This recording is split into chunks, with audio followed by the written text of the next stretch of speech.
नमस्कार, स्वागत है आपका ज्ञान विज्ञान के इस नए एपिसोड में। मैं हूं टीना झा। विज्ञान और तकनीक की दुनिया में इस हफ्ते की ताजा तरीन खबरों के अलावा बताएंगे आपको क्यों होता जा रहा है मॉनसून कमजोर और क्या है कम बारिश की वजह। लेकिन सबसे पहले एक नजर इस हफ्ते की सुर्खियों पर। प्रख्यात वैज्ञानिक CNR राव को मिला जापान का सबसे बड़ा सिविलियन अवार्ड। WHO ने बताया कीटनाशकों के प्रयोग को घातक हो सकता है कैंसर। साउथ कोरिया के बाद भारत में भी फैल सकता है कैमल वायरस, WHO ने सावधान रहने को कहा। इंटरनेशनल स्पेस स्टेशन के ज़्वेज़्दा सर्विस मॉड्यूल में स्थापित किए गए हाई रेजोल्यूशन कैमरे भेजी पृथ्वी की पहली HD वीडियो। और पिछले एक दशक में क्यों हुआ मॉनसून कमजोर और बारिश कम, Indian Institute of Tropical Meteorology Pune ने हाल ही में किया शोध। और अब खबरें विस्तार से। भारत के प्रख्यात वैज्ञानिक प्रोफेसर CNR राव को जापान के सबसे बड़े सिविलियन अवार्ड से सम्मानित किया गया है। प्रोफेसर CNR राव को यह अवार्ड भारत और जापान के बीच विज्ञान और प्रौद्योगिकी के शैक्षिक आदान प्रदान के लिए दिया गया है। गौरतलब है कि प्रोफेसर राव का जापान के विज्ञान और प्रौद्योगिकी विभाग के निर्माण में बड़ा योगदान है। देखिए ये रिपोर्ट।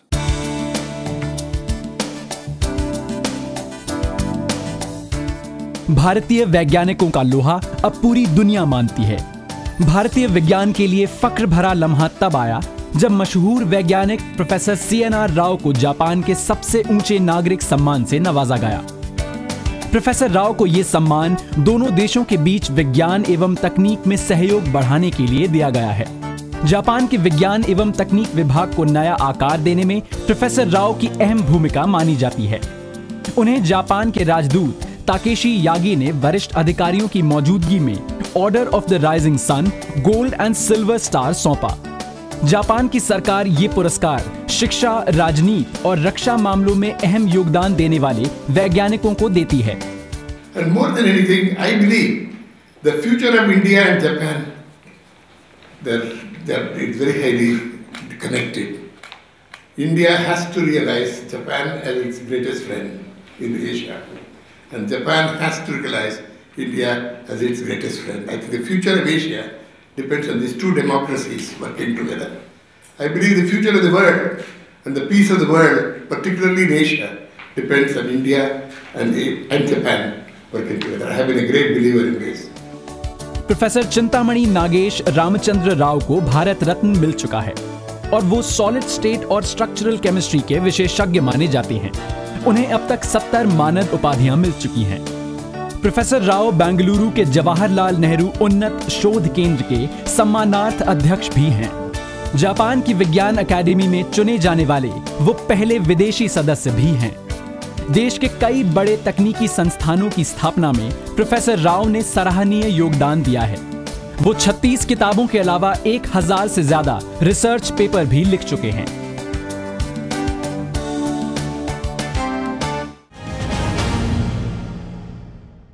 फसलों में इस्तेमाल किए जाने वाले कीटनाशक हमारे स्वास्थ्य पर सीधा असर डालते हैं। इसी विषय को लेकर WHO के दल ने एक शोध किया और परिणामों में पाया गया कि कीटनाशकों जैसे DDT और लिंडेन के इस्तेमाल से मनुष्यों में टेस्टिकुलर और लिवर कैंसर का खतरा बढ़ सकता है। इस शोध से जुड़ी अन्य महत्वपूर्ण जानकारी के लिए देखिए ये रिपोर्ट।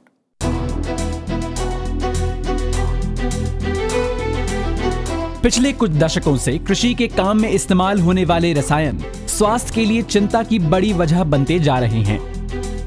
कुछ साल पहले इंडोसल्फान के घातक असर ने पूरी दुनिया को अचंभित कर दिया था।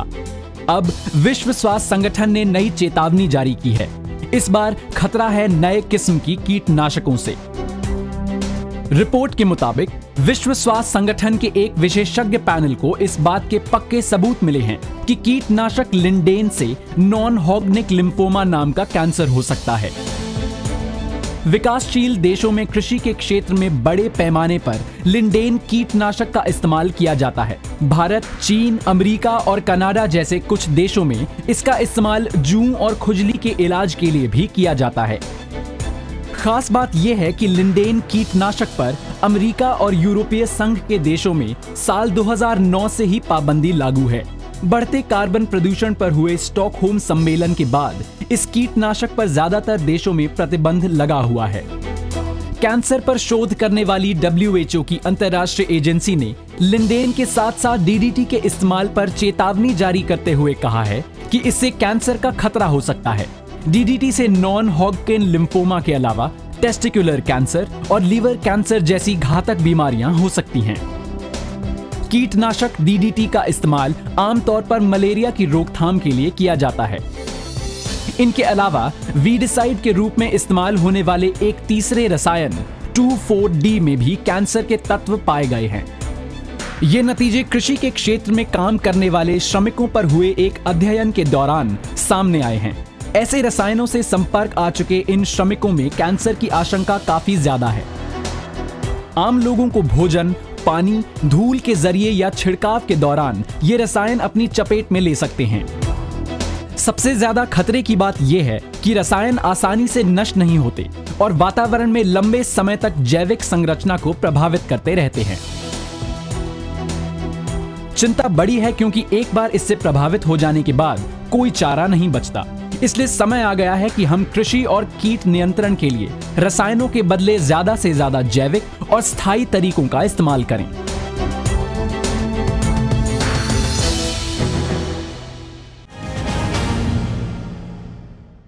साउथ कोरिया की राजधानी सियोल में मर्स यानी middle east respiratory syndrome corona virus के फैलने के बाद 116 लोग इस वायरस की चपेट में आ गए। वहीं इनमें से कुछ पीड़ितों की मृत्यु भी हो गई। WHO की माने तो तेजी से फैलते इस वायरस के भारत पहुंचने की भी संभावना है। इसलिए WHO ने भारत को सावधानी बरतने की हिदायत दी है।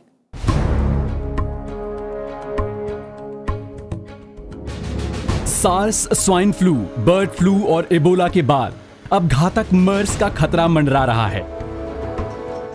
दक्षिण कोरिया के सियोल में घातक वायरस मर्स यानी कैमल वायरस का मामला सामने आने के बाद अब विशेषज्ञों ने चेतावनी दी है कि भारत में भी ये बीमारी प्रकोप ढा सकती है। विश्व स्वास्थ्य संगठन ने भी खतरे की घंटी बजाते हुए भारत को सतर्क रहने की हिदायत दी है। WHO ने कहा है कि भारत में इस बीमारी की तेजी से बढ़ने की आशंका को देखते हुए इससे मुकाबला करने के लिए कड़ी निगरानी की जरूरत है। कैमल वायरस के नाम से जाने जाने वाले मर्स का पूरा नाम है middle east respiratory syndrome corona virus. ये वायरस मुख्य रूप से इंसानों की श्वास प्रणाली पर हमला करता है। इसके लक्षण फ्लू जैसे होते हैं, जिससे खांसी, तेज बुखार, सांस की तकलीफ, उल्टी और दस्त की शिकायत होती है। इस वायरस से आगे चलकर निमोनिया हो सकता है और गुर्दे भी खराब हो सकते हैं। इस वायरस से पीड़ित रोगी से ये बीमारी आसानी से दूसरे व्यक्ति को शिकार बना सकती है। ये बीमारी सबसे पहले साल 2012 में सऊदी अरब में सामने आई थी, जहां एक व्यक्ति के थूक में वायरस मिले थे। बताया जाता है कि इस वायरस का जन्म ऊंटों में हुआ, जिसके बाद इसने इंसानों को निशाना बनाना शुरू किया। When you go riding, these are adult camels. They are all no problem because they have antibodies. So you will not get the disease from adult camel. You have to be a little bit careful with camel calves. Yeah? So you should not have really very close contact to the calf. ये virus इतना खतरनाक है कि इससे पीड़ित मरीजों में से अब तक 36% यानी करीब 1/3 लोगों की जान जा चुकी है। सिर्फ सियोल में ही ये वायरस 24 लोगों की मौत की वजह बन चुका है। चिंता की बात यह है कि अभी तक इस बीमारी से लड़ने का कोई भी कारगर टीका या दवा उपलब्ध नहीं है। खाड़ी देशों में बड़ी तादाद में भारतीय काम करते हैं और अलग अलग काम से कई लोग खाड़ी देशों में आते जाते रहते हैं। ये देखते हुए इस वायरस के भारत पहुंचने की आशंका काफी ज्यादा है। इस घातक बीमारी से निजात के लिए WHO ने लोगों से जरूरी एहतियात बरतने की अपील की है। साथ ही ये चेतावनी भी दी है कि इस वायरस के लक्षण पता चलते ही फौरन कारगर उपाय करें ताकि इसे और ज्यादा बढ़ने से रोका जा सके।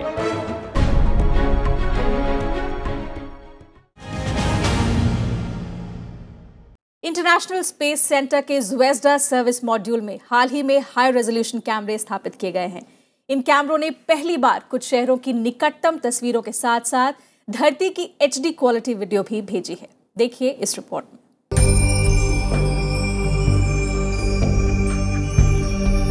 अंतरिक्ष से धरती का नजारा किसे अद्भुत नहीं लगता। एक वक्त था जब इन तस्वीरों को सिर्फ वैज्ञानिक या अंतरिक्ष यात्री ही देख पाते थे। आज अंतरिक्ष में तैरते अंतर्राष्ट्रीय स्पेस स्टेशन की बदौलत आप टीवी या कंप्यूटर स्क्रीन पर अथाह अंधकार में घूमती नीली धरती को देख सकते हैं। गूगल अर्थ जैसी तकनीकों से तो आप गली गली का नजारा आसमान से ले सकते हैं, लेकिन अब यह तकनीक एक कदम और आगे बढ़ गई है। अंतर्राष्ट्रीय स्पेस स्टेशन पर थिया नाम के नए हाई रेजोल्यूशन कैमरे लगाए गए हैं, जो धरती पर होने वाली गतिविधियों की रंगीन तस्वीरें ही नहीं बल्कि वीडियो भी भेज सकते हैं। ये कैमरे बोस्टन, लंदन, साओ पोलो और बार्सिलोना जैसे शहरों की HD वीडियो भेज भी चुके हैं। इस तरह का एक कैमरा अंतर्राष्ट्रीय स्पेस स्टेशन से लगातार तस्वीरें भेजता रहता है। दूसरा 1 वर्ग मीटर जितनी नजदीक तक तस्वीरें और वीडियो खींचने में सक्षम है। कैमरों के रखरखाव का जिम्मा रूसी स्पेस एजेंसी ने लिया है। इसके बदले में रूस को इन कैमरों की रूस के ऊपर खींची गई तस्वीरों को इस्तेमाल करने का हक मिलेगा। अंतर्राष्ट्रीय स्पेस स्टेशन 15 दिन में धरती का एक चक्कर पूरा करता है, यानी ये धरती पर होने वाली हर बड़ी गतिविधि को लेंस के जरिए कैद कर सकता है। इससे क्लाइमेट चेंज पर नजर रखने में भी मदद मिलने की उम्मीद है।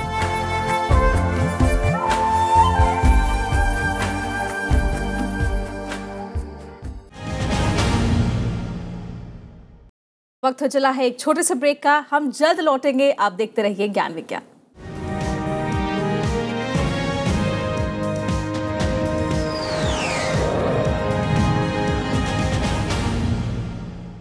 ब्रेक के बाद आपका एक बार फिर से स्वागत है। आप देख रहे हैं ज्ञान विज्ञान। देश और दुनिया में विज्ञान के क्षेत्र में क्या कुछ हो रहा है खास, डालेंगे हम एक नजर साइंस एक्सप्रेस में।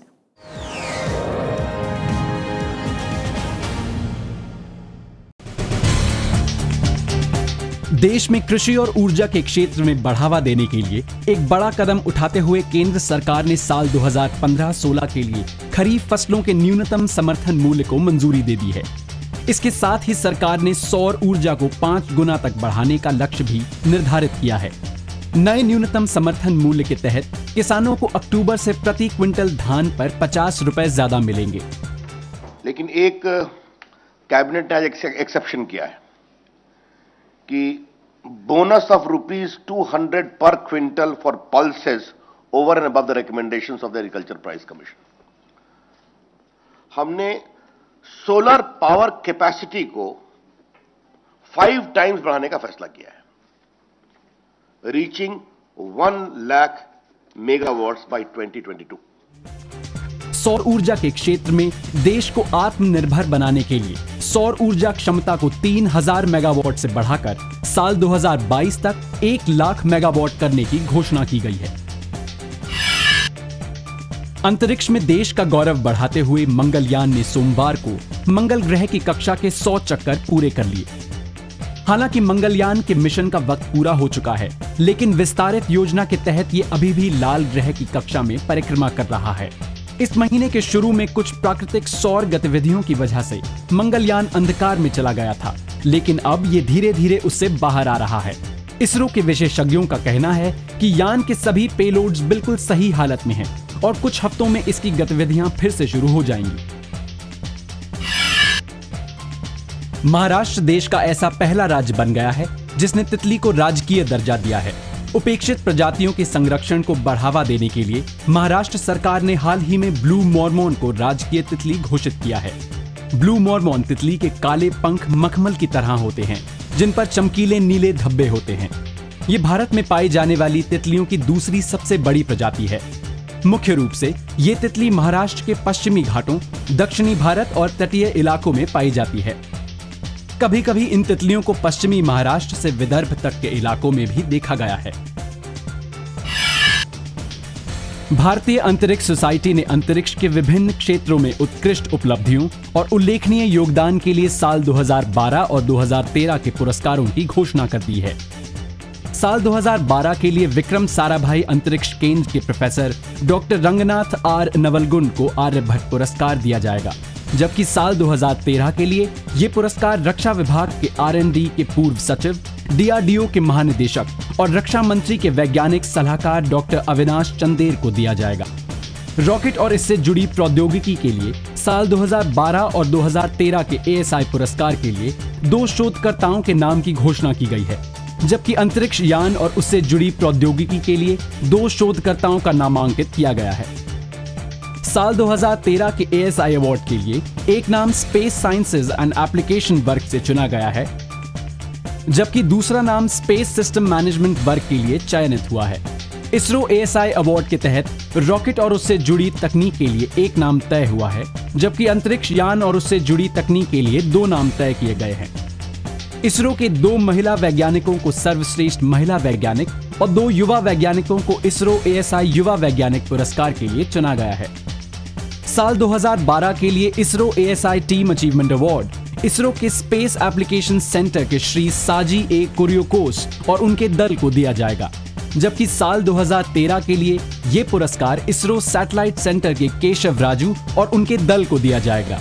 इसके अलावा ASI ने 8 ऐसे जाने माने शोधकर्ताओं का चयन किया है जिन्हें साल 2012 और 2013 के लिए स्पेस गोल्ड मेडल पुरस्कार से सम्मानित किया जाएगा।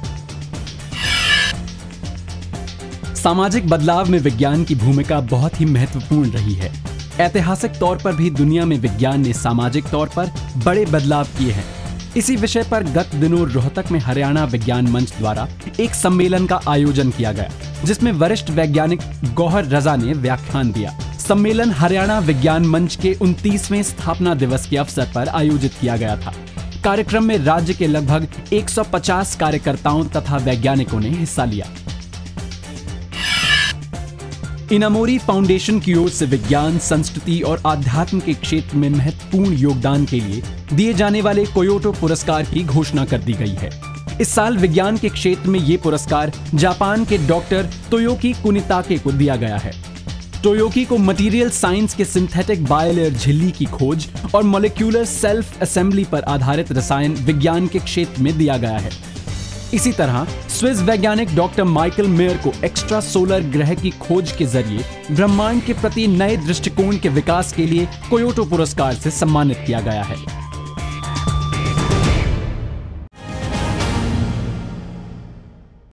कृषि प्रधान हमारे देश को मानसून का बेसब्री से इंतजार रहता है, लेकिन पिछले कुछ दशकों में भारत के उपमहाद्वीपीय इलाकों में मानसून कमजोर रहा है, जिसकी वजह से बारिश भी कम हो रही है।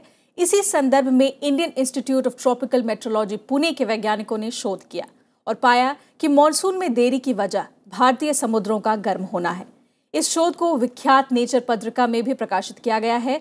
तो इसी विषय पर करेंगे चर्चा हमारे खास सेगमेंट खोज खबर में।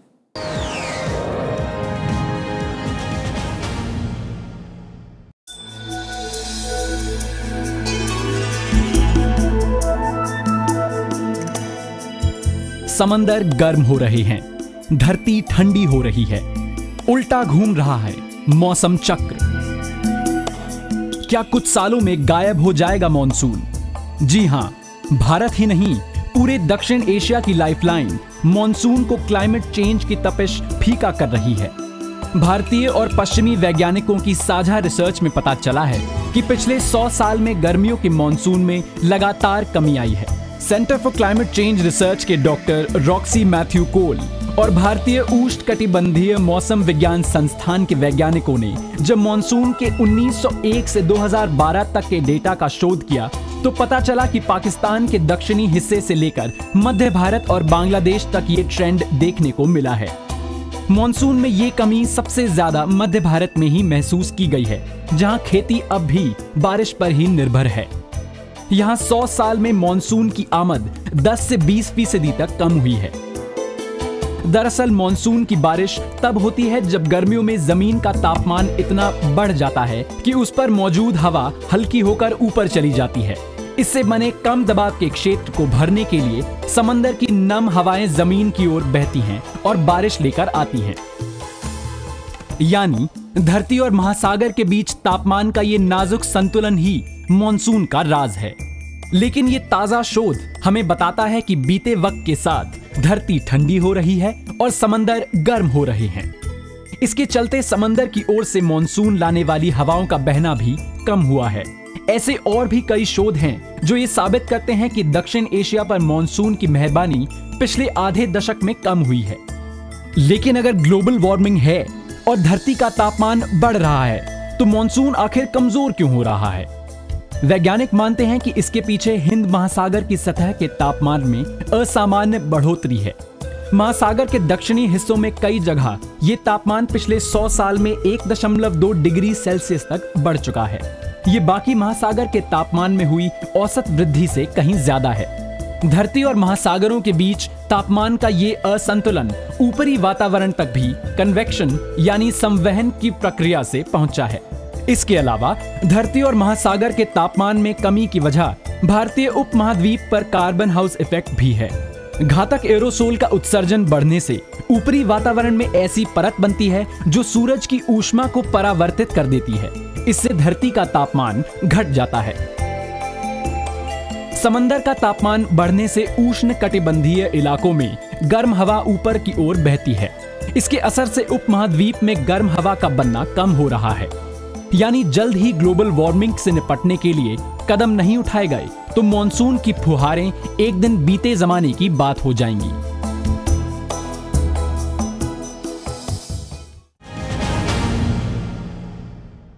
तो आपको हमारा ये कार्यक्रम कैसा लगा हमें जरूर बताइएगा।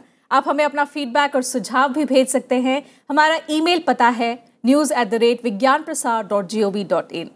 आप अपनी राय हमें डाक के जरिए भी भेज सकते हैं। उसके लिए हमारा पता है विज्ञान प्रसार, C24 कुतुब इंस्टीट्यूशनल एरिया, नई दिल्ली 110016। तो आज के लिए बस इतना ही, लेकिन विज्ञान और तकनीक की ताज़ा हलचल से आपको रूबरू करवाने के लिए अगले हफ्ते हम फिर होंगे हाजिर, इसी वक्त इसी चैनल पर। तो बने रहिए हमारे साथ वैज्ञानिक सोच के साथ। नमस्कार।